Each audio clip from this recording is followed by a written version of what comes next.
السلام علیکم ناظرین، میں ہوں اسد علی طور اپنے پروگرام اسد طور انسینسرڈ کے ساتھ۔ آج جو ہم آپ کو خبریں دیں گے 3 بڑی خبریں ہیں۔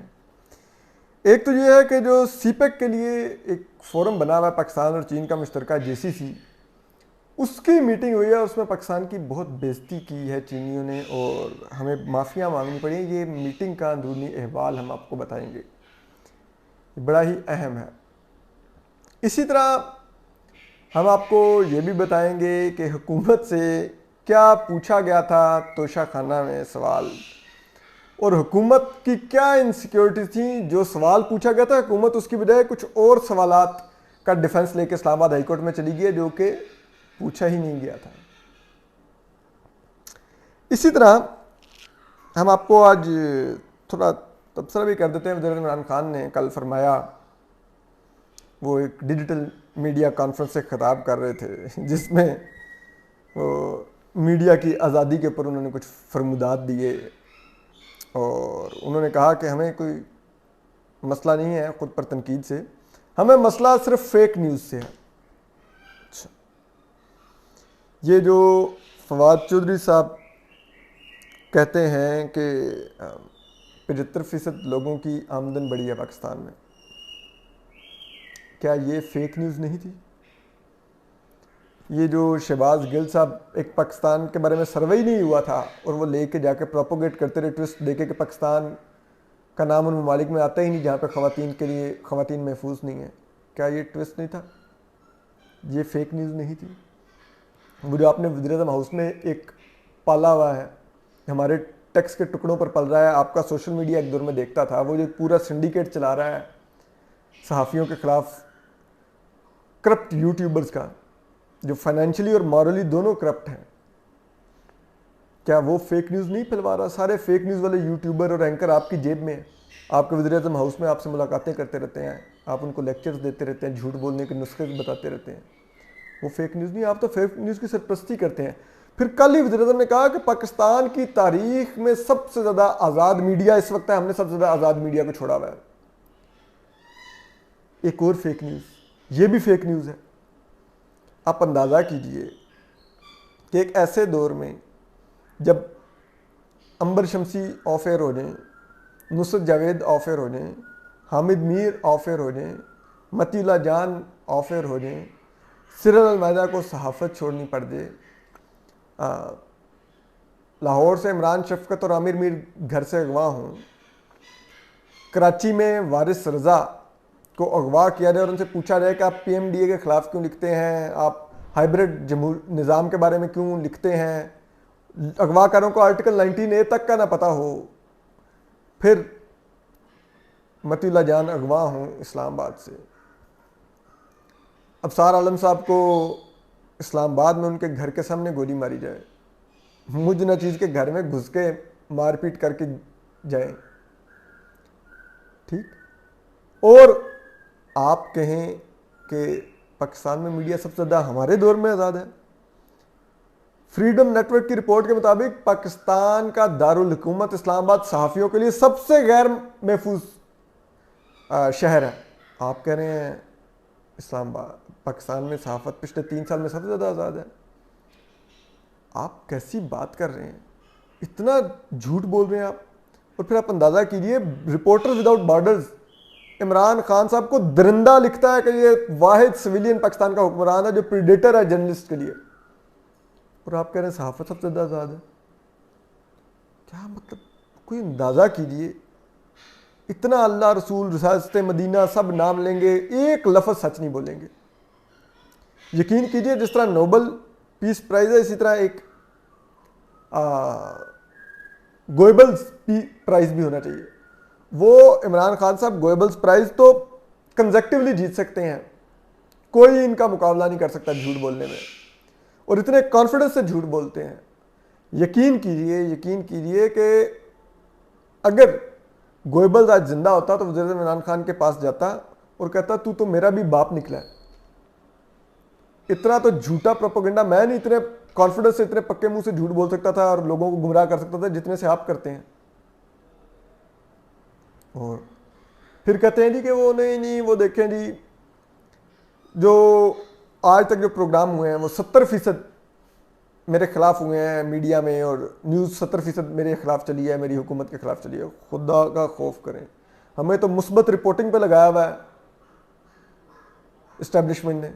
وہ تو آپ جو ہی الیکٹ ہوئے تھے تو انہوں نے کہہ دیا تھا کہ جی مثبت رپورٹنگ کرنی ہے آپ نے، میڈیا نے. اس کے بعد کا پچھلے 3 سال میں کس نے سر اٹھایا؟ جس نے سر اٹھایا ہے وہ جاب سے گیا ہے. احمد نورانی کو امریکہ میں جا کے اسکینڈل بے نقاب کرنا پڑا، جو اربوں روپے کی مبینہ کرپشن کی ہوئی تھی عاصم سلیم باجوہ نے، جنرل عاصم سلیم باجوہ نے. یہاں پہ نہیں وہ بیٹھ کے کر سکا. یہ آپ کہہ رہے ہیں صحافت آزاد ہے؟ کچھ تو شرم کیجیے، اتنا جھوٹ بول رہے ہیں آپ. پھر آ رہی ہے اس سے آگے. اب ایک چیز اور ہے کہ وہ ایک وکیل نے رائٹ ٹو انفارمیشن ایکٹ کے تحت انہوں نے ایک فائل کی پٹیشن، ایک سوال پوچھا وزیر اعظم آفس سے کہ وزیر اعظم کو غیر ملکی سربراہان سے کیا کیا تحفے ملے ہیں. انہوں نے جا کے اسلام آباد ہائی کورٹ میں کیبنٹ ڈویژن نے چیلنج کر دیا وزیر اعظم آفس کی ڈائریکشن پر.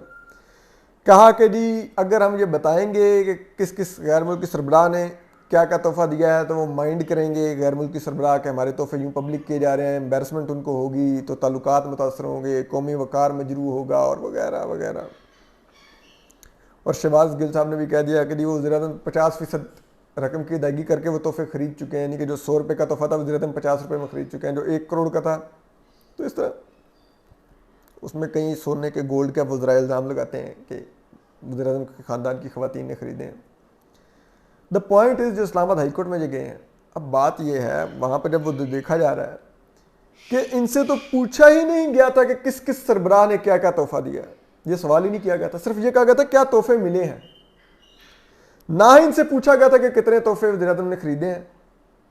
لیکن دل میں چور تھا تو وہ چور نے بلوا دیا کہ تحفے تو وزیر عمران خان خریدتے جا رہے ہیں، جو مل رہے ہیں باہر سے، اور جیب میں ڈال رہے ہیں، اینٹ رہے ہیں خود بھی اور ان کے خاندان کی اور لوگ بھی. اب چیز یہ ہے کہ آپ اندازہ کیجئے کہ بھائی یہ اتنا ان کے دل میں ہر وقت چور رہتا ہے کہ آپ ان سے پوچھیں گے نا یہ جو آپ مجھے چائے پلا رہے ہیں بڑی اچھی ہے، کس دودھ کی بنی ہوئی ہے، تو یہ گھبرا جائیں گے. ان کو لگے گا کہ یہ بھی کہیں کپ کا بھی نہ پوچھ لے، کیونکہ جو جس کپ میں ہم نے چائے دیا یہ کپ 100 روپے کا تھا، ہم نے 1000 روپے کا خریدا تھا، 900 روپے ہم نے کھایا ہوا ہے. یہ پی ٹی آئی کا لیول آف کرپشن ہے. تو وہ انسیکیورٹیز میں پھر اس طرح کی حرکتیں کرتے ہیں. پھر اسی طرح بات ہے تیسری اور سب سے بڑی اور اہم خبر پہ، وہ ہے جے سی سی میٹنگ. یہ ایک فورم ہے جو چین اور پاکستان کا مشترکہ فورم ہے، جو سی پیک جب پاکستان میں آیا تھا تو تب بنایا گیا تھا کہ سی پیک کے منصوبوں کی یہ فورم نگرانی کرے گا. چینی اور پاکستانی حکام سے بیٹھا کریں گے اور کوئی بھی پیش رفت میں، فنڈنگ میں یا ٹیکنیکل کوئی لکوناز آ رہے ہوں گے تو وہ ادھر بیٹھ کے باہمی رضامندی سے ریزالو کر لیے جائیں گے، تو تاکہ سی پیک کے منصوبوں کی پیس برقرار رہے اور تیزی سے مکمل ہو. اب جب احسن اقبال پلاننگ کمیشن کے وزیر تھے تو وہ اور ایک چینی افسر اس فورم کی سربراہی کرتے تھے جب بھی یہ حل بیٹھتا تھا یہ فورم. اور اس کا یہ تھا کہ کم از کم کہا گیا تھا کہ بہت بھی اگر ڈیلے کریں تو 6 مہینے بعد اس کا ایک اجلاس کم از کم ضرور ہوگا. 6 مہینے سے زیادہ اس کا اجلاس نہیں ڈیلے کر سکتے آپ جے سی سی کی میٹنگ. احسن اقبال صاحب نے 2015 سے 2018 کے درمیان 8 جے سی سی میٹنگز کی. 8 3 سال میں 8 میٹنگز کی. پی ٹی آئی کی حکومت آئی، انہوں نے 3 سال میں اب پرسوں دوسری میٹنگ کی. پہلی میٹنگ 2019 میں کی تھی، 2018 کے منتخب ہوئے میں، اور دوسری میٹنگ اب کی انہوں نے 2021 میں، پرسوں ستمبر 2021 میں آ کے، جس پر چینی حکام پھر صحیح روتے ہیں کہ پی ٹی آئی نے ہمارے سی پیک کام روک دیا، سی پیک تباہ کر دیا. چینی سفیر صحیح روئے تھے. تو آپ اندازہ کیجئے کہ اگر آپ سی پیک پہ واقعی کام کر رہے تھے تو 3 سال میں صرف 2 میٹنگز کیوں؟ یہ تو ریگولر میٹنگ ہوتی تھی کیونکہ آپ کو چاہیے تھا جلدی منصوبے مکمل ہوتے ہیں. تو اب جب جے سی سی کی میٹنگ ہوئی تو چینی تپے ہوئے تھے. انہوں نے سب سے پہلے تو ہماری بےزتی کی. انہوں نے کہا جی کہ یہ آپ ہاؤ ڈیئر، یہ عمران خان صاحب کہتے پھر رہے ہیں کہ چین نے پاکستان میں مہنگے بجلی کے منصوبے لگائے ہیں اور ان منصوبوں کا جو ٹیرف ہے وہ ہمیں مہنگی بجلی بیچی جا رہی ہے. تو میں چین سے بات کر کے اس منصوبوں کو ری نیگوشیٹ کروں گا۔ چینیوں نے کہا کہ کسی صورت میں ہم یہ نہیں کریں گے، اس پر ایک لفظ نہیں سنیں گے، نہ آپ کو ری نیگوشیٹ کرنے کی اجازت دیں گے، نہ ہی عمران خان صاحب دوبارہ اس کے بارے میں کوئی بات کریں۔ تو جس پہ کہتے ہیں کہ اسد عمر صاحب نے پھر معافیاں مانگی کہ وہ بس پتہ نہیں کس حالت میں ہوتے ہیں، وہ باتیں کہہ دیتے ہیں، تو ٹھیک ہے ہم نہیں آپ سے ری نیگوشیٹ کریں گے۔ چینیوں نے کہا کہ جیسے جو طے پایا اور جیسے لگے منصوبے ویسے ہی لگیں گے، ویسے ہی چلیں گے، اور ویسے ہی آپ پے بھی کریں گے۔ آپ نے تو جو پے کرنا ہے وہ بھی ہمارا پے نہیں کر رہے، روک کے بیٹھے اور پھر کہہ رہے ہیں اس پہ ری نیگوشیٹ بھی کریں گے۔ اس پر پھر ہم نے معافیاں مانگی۔ پھر اس کے بعد چینیوں نے کہا کہ آپ نے ایک فریم ورک بنانا تھا کہ جو جو منصوبے لگ چکے ہیں یہ کس طرح آپریشنل ہوں گے، ان کی کیا یوٹیلائزیشن ہوگی، کہ کیا پیداوار ہوگی، کہاں پر وہ پیداوار یوٹیلائز ہوگی، اگر ایکسپورٹ ہوگی تو کہاں ہوگی، کیسے وہ زونز کہاں پہ بنیں گے جو جہاں پر وہ کھپت ہوگی نشیا کی، کتنا سٹاف پاکستانی ہوگا، کتنا چینی ہوگا، کیا سیکیورٹی کا بندوبست ہوگا۔ انہوں نے کہا وہ اپنے 3 سال میں فریم ورک کیوں نہیں بنایا، ہم 3 سال سے آپ کے پیچھے آپ فریم ورک نہیں بنا کے دے رہے۔ اس پر بھی ہماری انہوں نے ٹھیک ٹھاک بےزتی کی اور کہا کہ ہم پاکستان سے تمام انویسٹمنٹ وڈرا کر لیں گے، اور جو آپ کے فارن ریزروز میں پیسے رکھواتے ہیں وہ بھی وڈرا کر لیں گے، اور جو منصوبے شروع کیے ہیں بیچ میں ہی چھوڑ دیں گے۔ جس کے بعد پھر پاکستان کے رنگ اڑ گئے، پھر ہم نے معافیاں مانگی اور کہا کہ ہم آپ کو جلدی وہ فریم ورک بنا کے دیتے ہیں۔ تو چین نے کہا کہ آپ اگلی میٹنگ سے پہلے پہلے فریم ورک بنا کے لائیں گے۔